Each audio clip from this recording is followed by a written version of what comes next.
Assalamualaikum warahmatullahi wabarakatuh. Alhamdulillahirabbil alamin. Wassalatu wassalamu ala asrofil anbiya'i wal mursalin wa ala alihi washabihi ajmain. Pertama kita bersyukur kepada Allah Subhanahu wa taala. Alhamdulillah sampai detik ini Allah berikan kita kenikmatan yang luar biasa.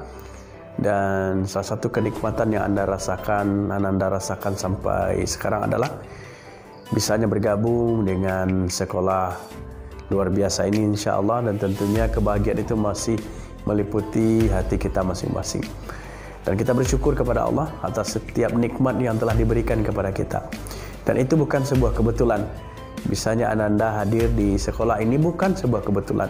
Itu adalah pilihan. Ananda adalah orang-orang yang dipilih oleh Allah untuk bisa bergabung di SMA ini. Maka dari itu, syukuri dan maksimalkan upaya kita untuk meraih kebaikan di sekolah ini nantinya insya-Allah. Dalam rangka mencari keridhoannya, dalam rangka bermanfaat bagi umat, bagi bangsa dan negara, dan yang terpenting tentunya juga adalah kita bisa membanggakan orang tua kita dan membuat mereka bahagia karena upaya-upaya kita untuk bisa menjadi yang terbaik. Selanjutnya salawat dan salam kita doakan kepada Allah, semoga disampaikan kepada Nabi kita Muhammad sallallahu alaihi wasallam. Allahumma shalli ala Muhammad wa ala ali Muhammad.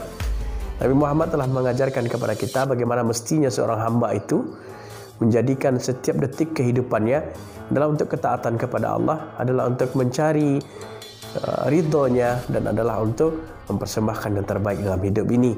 Karena memang hidup ini hanya sekali, tentunya kita mesti bisa mempersembahkan yang terbaik.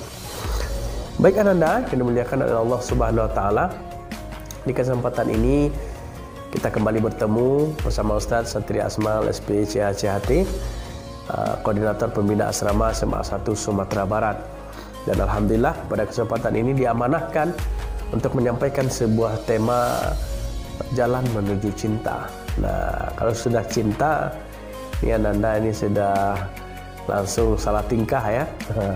Nah, yang kita maksud cinta di sini adalah cinta kepada Allah, atau materi kita ini adalah tentang ma'rifatullah, tentang bagaimana seorang hamba itu mengenal Allah Subhanahu wa taala.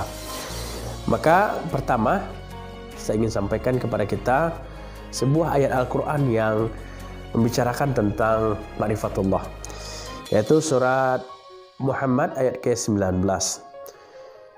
A'udzu billahi minasy syaithanir rajim. Bismillahirrahmanirrahim. Fa'lamu annahu la ilaha illallah wastaghfiru li dhanbik wal mu'minina wal mu'minat wallahu ya'lamu mutakallabakum wa mathwaakum. Sadaqallahul azim. Maha benar Allah dengan segala firman-Nya. Surat Muhammad ayat ke-19. Artinya, maka ketahuilah bahwa sesungguhnya tidak ada ilah. Ilah ini adalah sesembahan, sesuatu yang kita sembah ya, selain Allah. Mohonlah ampunan bagi dosamu dan bagi dosa orang-orang mukmin, laki-laki dan perempuan. Dan Allah mengetahui tempat kamu berusaha dan tempat kamu tinggal. Jadi di sini kita disuruh untuk mengenal Allah, disuruh untuk betul-betul mengenal Allah agar kokoh keimanan kita sebagai seorang muslim. Nah, Anda semua, lalu bagaimana cara kita mengenal Allah? Tentu ada 3 hal ya. Ada dalil yang kuat, ada dalil nakli, itu dari dalil nakli itu kita dapatkan dari Al-Quran. Nah, itu dalil nakli ya, dari Al-Quran. Jadi Al-Quran itu menceritakan sebenarnya bagaimana kebesaran Allah, menceritakan bagaimana kejadian-kejadian yang semuanya dalam rangka untuk menceritakan kebesaran Allah di dalamnya. Terus ada dalil akli, ini dengan akal. Ini akal, di alam ini seluruhnya Allah ciptakan itu terdapat tanda-tanda la ayatil liulil albab, tanda-tanda kebesaran Allah bagi orang yang berfikir. Coba kita lihat angin, ya, kita lihat udara, kita lihat bumi dan seisinya, semuanya adalah keagungan yang luar biasa, ciptaan Allah Subhanahu wa taala. Dan itu semua bagi orang beriman itu adalah kebesaran yang luar biasa yang semakin dia saksikan semakin menambah keimanannya kepada Allah. Lalu ada dalil fitri. Jadi mengenal Allah itu adalah fitrahnya manusia. Nah, ini pernah sebuah kejadian Ananda di sebuah negara yang banyak pemeluk ateisnya di sana, di Rusia, sekitar tahun 70-an diceritakan ada parade pesawat terbang, ya. Lalu bermanuverlah pesawat terbang itu di udara, lalu terjadi benturan, kecelakaan udara pesawat terbang. Lalu penonton yang saat itu menyaksikan spontan mengucapkan "Oh my God", ya, padahal dia adalah orang ateis. Lalu apa yang muncul dari lisan yang tiba-tiba seperti itu? Itulah fitrahnya. Jadi manusia itu fitrahnya bertuhan, memiliki kecenderungan untuk taat kepada Rabbnya. Nah, lalu apa buah dari kita mengenal Allah itu, mengenal Tuhan kita? Yaitu ziyadatul iman wa taqwa, bertambahnya iman dan takwa dalam diri kita. Itu buah kita mengenal Allah.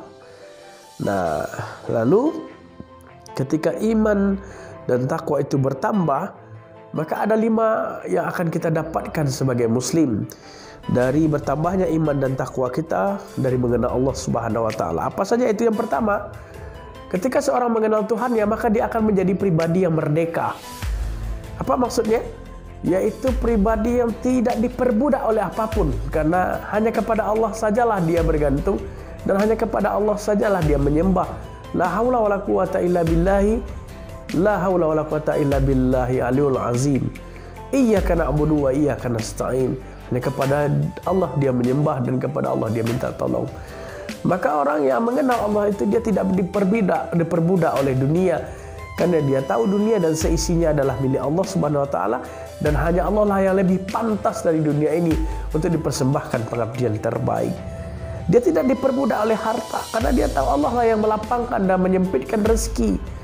Dia tidak diperbudak oleh tahta, oleh harta, karena dia tahu Allah lah yang memberikan itu, dan itu hanyalah berupa amanah yang dititipkan kepada kita. Dan dia tidak diperbudak oleh wanita, tidak diperbudak oleh hawa nafsunya, karena dia tahu Allah yang lebih pantas untuk dipersembahkan pengabdian terbaik itu. Maka betapa indahnya, itulah kenapa orang-orang beriman yang mengenal Allah itu dia merdeka hidupnya. Dia tidak diperbudak oleh dunia, tidak diperbudak oleh apapun. Dia bebas menentukan pilihan hidupnya. Selama Allah ridho dengan pilihan hidupnya itu, maka insya Allah dia menjalaninya dengan penuh kebahagiaan. Terus yang kedua, orang yang mengenal Allah itu hatinya akan menjadi tenang. Sesuai dengan apa yang Allah sampaikan, ala bizikrillahi tatma'innul qulub. Hanya dengan mengingat Allah hati menjadi tenang. Tidak akan tenang ketika kita mencari selain Allah.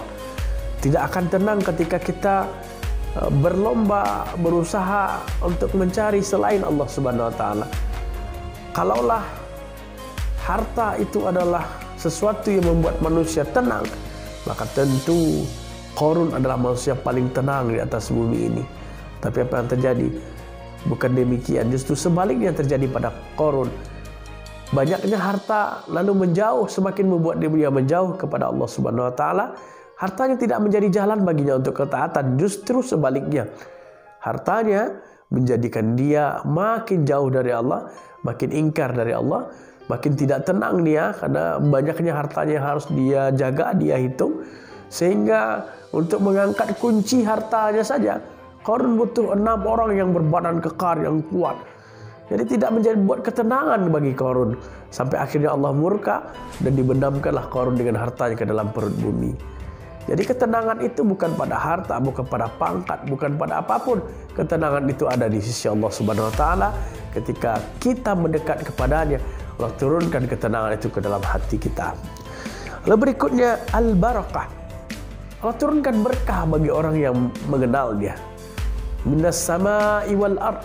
Berkah itu dari langit dan dari bumi. Masya Allah, begitu luar biasanya.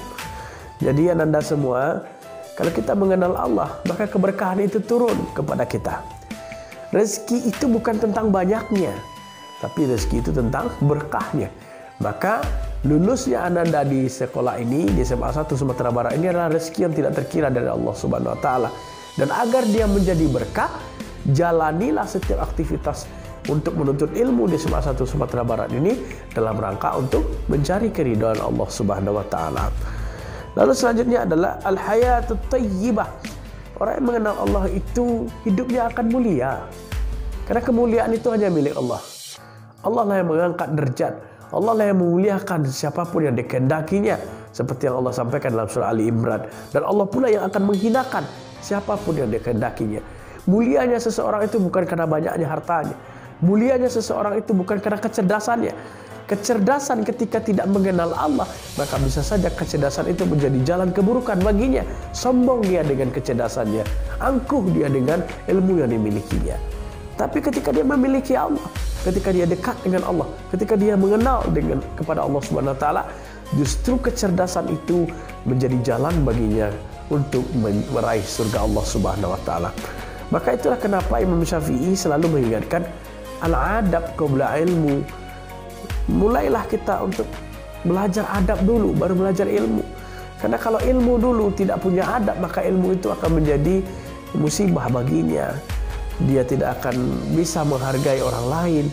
Dia akan sombong dengan ilmunya dan bahkan menjadi kerusakan bagi orang lain. Lalu selanjutnya al-jannah. Nah, orang yang mengenal Allah maka baginya surga. Man qala la ilaha illallah dakhala al-jannah. Siapa yang mengucapkan kalimat la ilaha illallah maka baginya surga selama dia tidak melakukan dosa-dosa besar. Nah, itulah kenapa pentingnya kita mengenal Allah ini. Dan selanjutnya adalah mardatillah. Nah, inilah muara yang ingin kita dapatkan ketika kita mengenal Allah, untuk mendapatkan ridho Allah Subhanahu wa taala. Ketika Allah sudah ridho, maka semuanya akan menjadi indah. Konsekuensi dari syahadat kita, ya, masih ingat kalimat syahadat Anda semua? Yuk kita ulang sama-sama. Asyhadu an la ilaha illallah. Ya, ikuti, ulangi lagi. Asyhadu an la ilaha illallah wa asyhadu anna Muhammadar Rasulullah. Itu adalah pintu gerbang kita menuju Islam. Itu adalah kalimat yang mengikat kita yang untuk menjadi seorang muslim. Nah, ketika seorang muslim itu mengucapkan kalimat itu, kalimat la ilaha illallah Muhammad Rasulullah itu, maka ada 3 konsekuensi yang melekat kepada diri seseorang muslim ketika mengucapkan kalimat itu. Di antaranya adalah raditu billahi rabba. Dia ridho Allah Tuhannya. Maka keridhaan ini hadir ketika kita mengenal Allah Subhanahu wa taala. Yang kedua, raditu billahi rabba wa bil islami dina. Dia ridho Islam itu mengatur hidupnya. Wa bi Muhammadin nabiyya wa rasulah. Dan dia ridho Nabi Muhammad itu sebagai tauladan hidupnya. Nah, tentunya Anda semua, ketika seseorang mengenal Allah, banyak manfaat yang didapatkannya sehingga kehidupannya bisa berjalan dengan baik dan sesuai dengan tuntunan yang telah Allah tetapkan kepadanya. Lalu berikutnya yang mesti kita pahami juga, bagaimana caranya, jalannya untuk mengenal Allah itu. At-tariq ila ma'rifatullah. Bagaimana cara jalan kita untuk mengenal Allah itu? Maka Allah telah memberikan kepada kita tanda-tanda dan mengenal Allah itu melalui tanda-tanda ini yang telah Allah berikan. Ada 2 tanda yang telah Allah berikan kepada kita untuk mengenalnya. Ya, yang pertama ayat-ayat qauliyah. Nah, ini tanda-tanda qauliyah itu ada dalam firman Allah. Yang kedua ayat-ayat kauniyah. Nah, mengenal Allah melalui tanda-tanda yang telah diberikan kepada kita, ayat kauliyah dan ayat kauniyahnya. Kauliyah itu Al-Quran, kauniyah itu alam semesta ini. Nah, kalau ayat kauliyah selain Islam, maka dia ketika yang seorang Islam ya memahami ayat-ayat Allah melalui firman-Nya, maka ada dalilnya itu dalil nas dan akal. Ya, dia melihat dalil Quran dan akal. Dia tidak hanya mengandalkan akal, karena akal itu memiliki keterbatasan. dalam memahami sesuatu. Ya, maka dari itu dia melihat kebesaran Allah itu dengan Al-Quran sebagai petunjuk dan akal yang telah Allah titipkan kepadanya. Lalu ketika dia memaksimalkan fungsi akal, hati dan jiwanya untuk memahami keberadaan Allah ini, maka muncullah keimanan dalam dirinya. Maka dari itu ketika seorang muslim betul-betul mengenal Allahnya, mengenal Tuhannya, mengenal Rabbnya, maka yang muncul itu justru iman, yang muncul itu ketenangan, yang muncul itu justru tambah kuat imannya dari mengenal Allah. Nah, Anda semua, alhamdulillah kita sudah sampai bagaimana pentingnya mengenal Allah. Yang kedua, bagaimana jalannya untuk mengenal Allah itu. Nah, yang ketiga, kita juga harus pahami ternyata ada hal-hal yang akan menghalangi kita dari mengenal Allah. Nah, ini penting kita ketahui supaya kita tidak terhalang untuk mengenal Allah Subhanahu wa taala. Dan penghalang itu ada dari dua juga. Maradus syahwat, maradus subhat. Maradus syahwat itu apa? Dia muncul dari penyakit syahwat, ya, hawa nafsu. Maradus syubhat muncul dari penyakit ragu-ragu. Nah, kalau dari penyakit syahwat juga dibagi menjadi 5. Dia akan terhalang dari mengenal Allah. Pertama, ketika dia al-fasik. Apa itu fasik? Pendosa. Dia tahu kebenaran tapi dia berdosa. Dia lakukan dosa juga. Dia tahu itu salah, tapi dia lakukan juga. Nah, mungkin pernah juga kita melakukan hal-hal seperti ini. Maka ini tidak boleh. Ketika ini dilakukan, terhalang, terhambat kita dari mengenal Allah Subhanahu wa taala. Al-fasik, fasik itu adalah orang-orang yang mengetahui kebenaran tapi dia tidak mengikuti kebenaran itu, justru dia melakukan dosa. Nah, ini tidak boleh. Ini akan menghalangi dirinya dari mengenal Allah Subhanahu wa taala. Yang kedua, al-kabir, sombong. Sombong itu menutup hijab, menutup diri kita untuk mengenal Allah Subhanahu wa taala. Karena memang sombong itu pakaiannya Allah. Tidak pantas kita sebagai makhluk sombong. Ketika ini terjadi, nah, maka terhalanglah dia dari mengenal Allah Subhanahu wa taala. Maka itulah kenapa perlu adab dahulu sebelum ilmu. Karena kalau dia sombong dengan ilmunya, maka tertutuplah hatinya dari mengenal Allah, sehingga ilmu itu menjadi tidak bermanfaat baginya. Nah, salah satu target kita di SMA 1 Sumatera Barat ini adalah pembentukan karakter, melatih adab itu terlebih dahulu. Baru setelah itu kita isi kepala kita dengan ilmu-ilmu yang begitu luar biasa berkembangnya saat ini. Untuk Anda ketahui, Ibnu Sina itu sebelum dia jadi pakar kedokteran, dia hafiz Quran. Dia hafal ribuan hadis. Dia mengerti tentang Islam. Lalu setelah itu dia dalami ilmu kedokteran. Ya, Al-Khawarizmi sebelum dia menjadi pakar matematika, dia hafiz Quran. Dia belajar hadis. Sehingga memang ilmu itu, Al-Quran itu menjadi filter dari ilmu yang dia pelajari, menjadi saringan, dan ilmu itu berkembang luar biasa.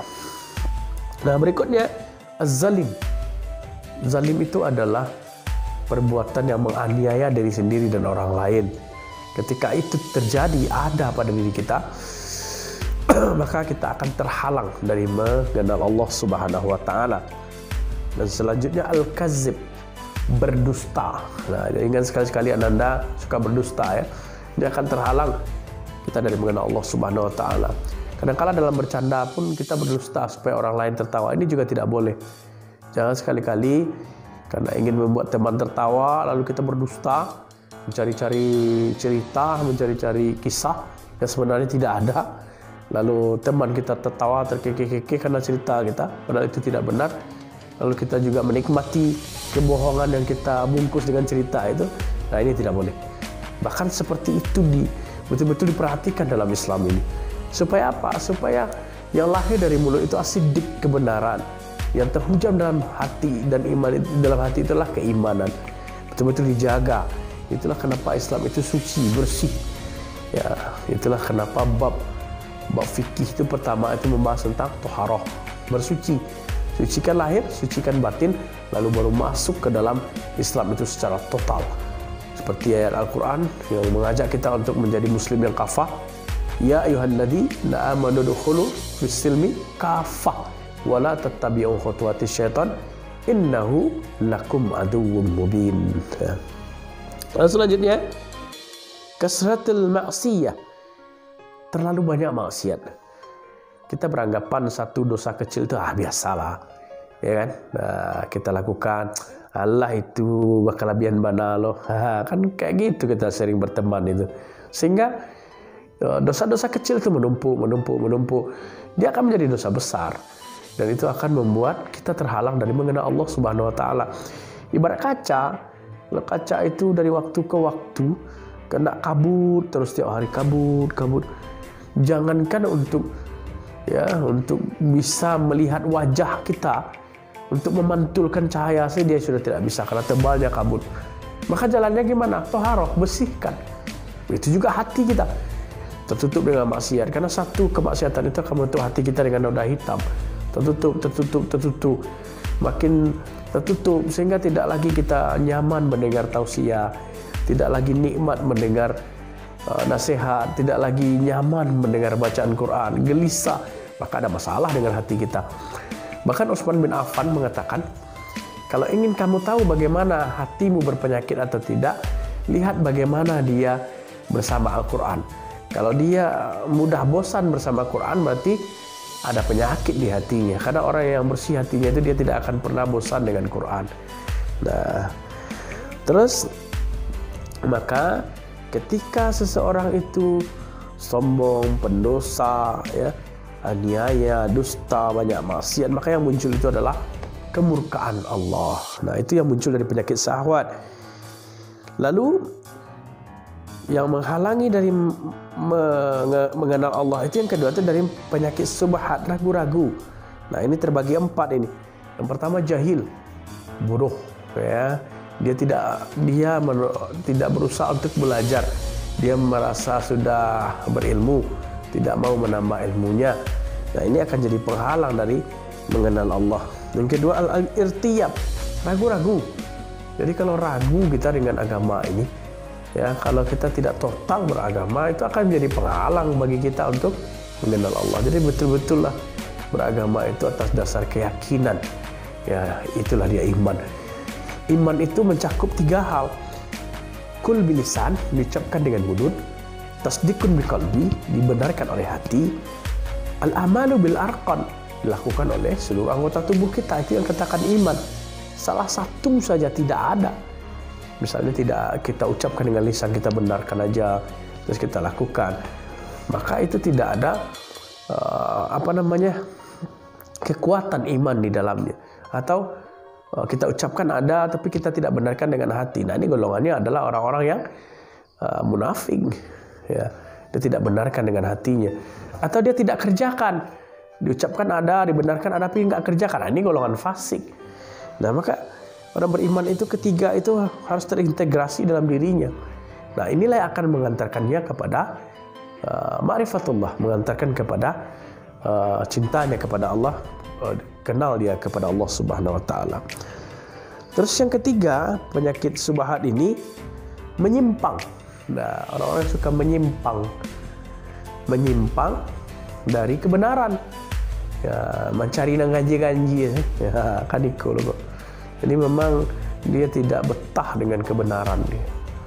Dia tidak betah dengan kebaikan sehingga dia cari jalan lain. Kalau dia tafsir jalan lain dia. Tidak merujuk kepada tafsir yang dibuat oleh ulama. Maka dari itu ini tidak boleh terjadi pada diri seorang muslim. Dan yang terakhir dari penyakit subhat ini adalah ghaflah. Ghaflah itu apa? Lalai. Nah, maka orang-orang yang lalai ibadahnya, lalai ketaatannya, lalai dari mengingat Allah, itu akan membuatnya jauh dari Allah Subhanahu wa taala. Akhirnya dia akan menjadi tersesat. Maka mengobatinya dengan ilmu, dengan ilmu mengobatinya. Nah, anak-anak semuanya, alhamdulillah kita sudah sampaikan bagaimana itu ma'rifatullah, apa saja yang harus kita kenal di sana, bagaimana pentingnya ma'rifatullah tadi, jalan menujunya, dan hal-hal yang akan menghalangi kita dari mengenal Allah Subhanahu wa taala. Maka kehidupan seorang muslim itu al-hayati fi zilalil tauhid. Dia harus hidup di bawah payung-payung ketauhidan kepada Allah Subhanahu wa taala. Maka seorang muslim itu dia harus mengerti betul makna la ilaha illallah. Ya, ketika dia mengucapkan la ilaha, tiada Tuhan illallah selain Allah, maka dia betul-betul yakin segala urusan itu hanya kepada Allah Subhanahu wa taala. Illah itu bisa diartikan Tuhan, bisa diartikan sesuatu yang disembah, sesuatu yang dicintai. Maka la ilaha, tidak ada yang kita sembah illallah kecuali Allah. Maka Allah saja yang kita sembah. Iyyaka na'budu wa iyyaka nasta'in. La rizquha, tidak ada yang memberikan rezeki illallah kecuali Allah. Maka Allah lah yang memberikan rezeki. Jangan kita memahami ada penyebab lain dari rezeki ini selain Allah. Maka ketika kita mengenal Allah, rezeki itu dari Allah Subhanahu wa taala. La marhub illallah, tidak ada yang ditakuti kecuali Allah Subhanahu wa taala. Orang beriman itu dia takut hanya pada Allah, karena dia yakin la haula wala quwata illa billahi aliyul azim. Tidak ada daya dan upaya kecuali atas izin Allah. Ya, wa ma min musibatin illa biiznillah. Tidak akan terjadi sesuatu apapun kecuali atas izin Allah. Maka seorang muslim itu dia begitu kuat keyakinannya akan pertolongan Allah Subhanahu wa taala. Nah, maka makna la ilaha illallah ini ketika terhujam kuat dalam dirinya, maka dia betul-betul menjadi muslim yang kafah, total ya pada Islamnya. Akhirnya apa? Muncul cinta, mahabbah dalam dirinya. Ketika seseorang sudah mengenal, mencari tahu tentangnya, lalu dekat dengannya, sering menyebut namanya, akhirnya muncul tuh dalam diri kita setelah mengenal Allah itulah mahabbah, cinta. Cinta itu ciri-cirinya kan banyak, menyebut namanya, ya tidak ingin jauh darinya, selalu ingin dekat dengannya, selalu ingin curhat dengannya. Itu tanda-tanda cinta. Nah, maka ketika seseorang muslim sudah mengenal Allah, yang muncul nanti kecintaan kepada Rabb-nya. Dan selanjutnya dia akan senang berbuat baik, al-ihsan, dan akan Allah bukakan tabir ilmu kepadanya. Nah, salah satu ungkapan hadis ya yang menyampaikan bahwa kalau Allah menghendaki kebaikan kepada seorang hamba, maka difakihkan, difahamkan dia dengan agama. Berarti Allah sudah bukakan ilmu, tabir ilmu kepadanya. Nah, ini kalau kita ingin lihat ya, salah satu ulama terdahulu itu Imam Syafi'i, itu dia hafal Quran itu di usia 7 tahun, Masya Allah. Di usia 7 tahun dia sudah hafal Quran. Dan di usia 15 tahun dia sudah jadi mufti di Mekah. Mufti itu semacam MUI lah di kita yang memberikan fatwa ya, karena kedalaman ilmunya masih kecil tapi ilmunya luar biasa. Ya, dan Imam Syafi'i itu dia sudah mengajar ke berbagai macam kitab dan dia mampu menghafal kitab Al-Muwatta karangan Imam Malik, gurunya Imam Syafi'i, itu hanya dalam waktu 9 hari saja. Masya Allah, orang bertahun-tahun untuk menghafalnya. Dia 9 hari aja selesai hafal dengan terjemahannya.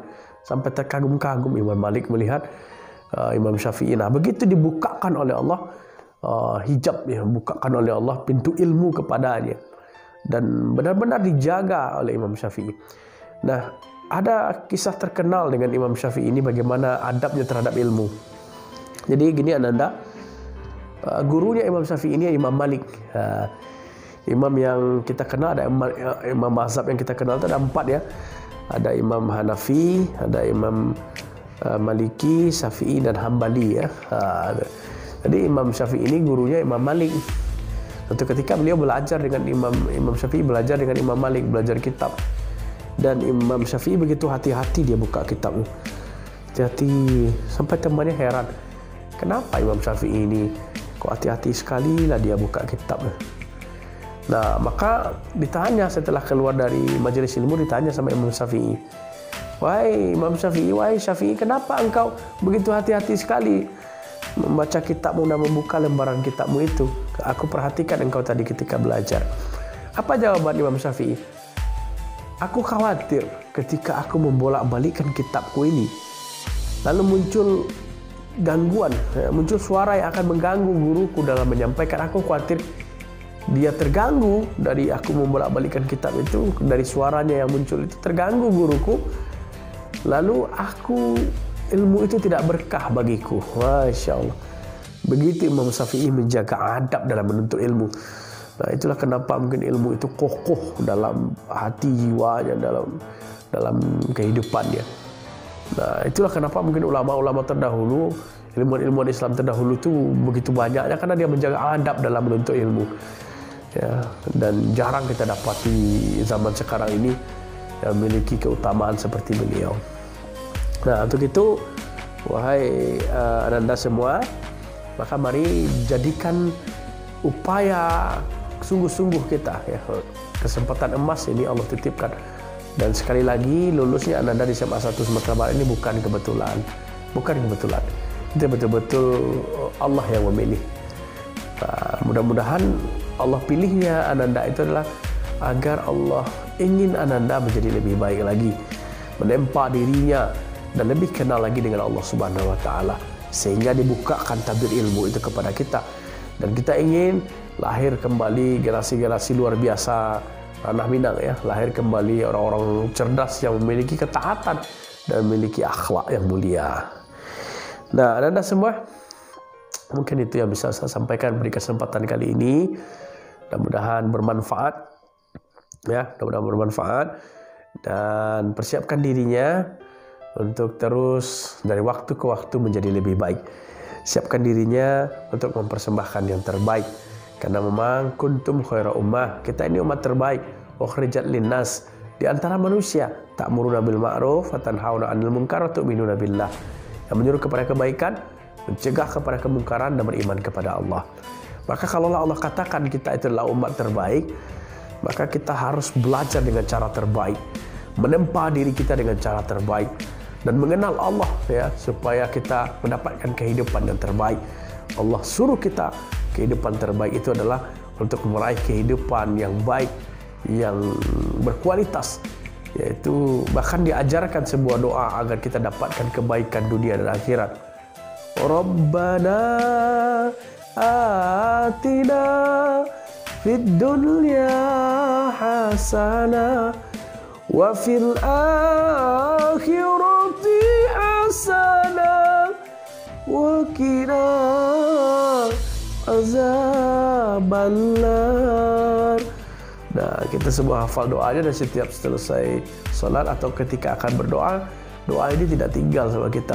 Kita minta sama Allah kebaikan dunia, kita minta sama Allah kebaikan akhirat, sehingga kita menjadi pribadi-pribadi yang luar biasa, insyaAllah. Nah, demikian materi dari Ustaz.